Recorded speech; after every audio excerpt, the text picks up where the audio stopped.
So what is a consensus layer in blockchain? The consensus layer is one of the important components. Now, every blockchain contains of different components. You have consensus execution, you have storage, and consensus is one of them. The purpose of the consensus is to make sure that that the blockchain can deterministically order all the users' transactions that coming into the system. The consensus determines which transaction goes first in the block, which second, and which goes last. So validator can execute the block according to the consensus order and derive in the same final state. When you think about consensus, most people are looking for low latency, high throughput, and high reliability. And Raptr is the first consensus ever that can achieve the all three. So latency is super important for people who wants to trade, wants to do DeFi.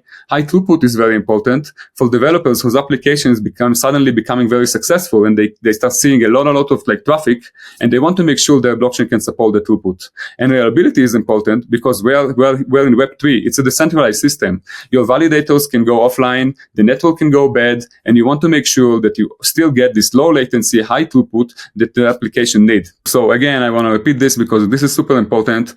Aptos is the first consensus algorithm that achieves low latency, high throughput, and reliability at the same time. So how did we come up with this Raptr algorithm?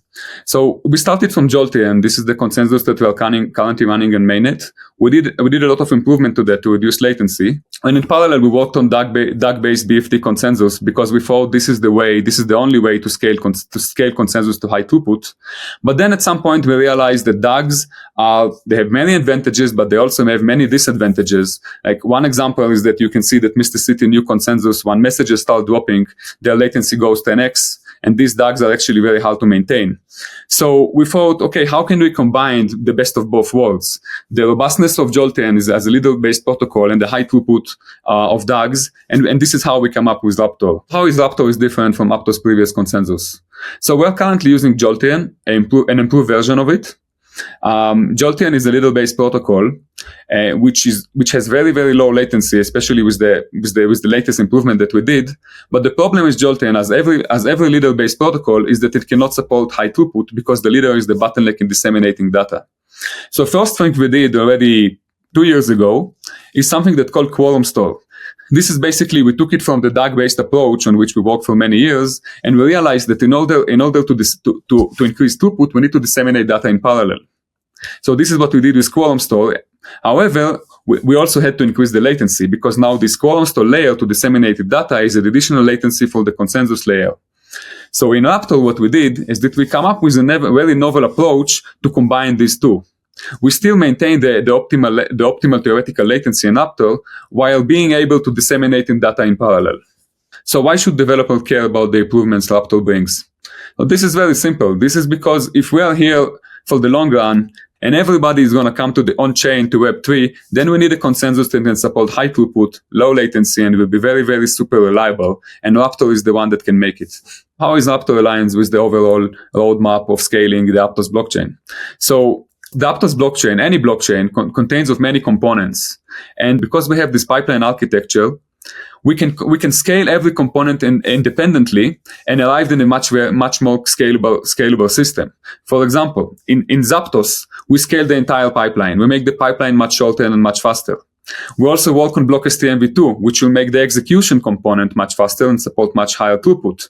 And consensus is another component which we're going to scale with Raptr. Now, if we take everything together and combine it, you will have a system that with very, very low end-to-end latency and with very, very high throughput because each component can scale. Okay, so why did we decide not to deploy Shol++ and go for Raptr? And the answer is because Shol++ is a state-of-the-art protocol, probably the best protocol out there. But the problem with that protocol, there are a few. So first, they are very hard to maintain.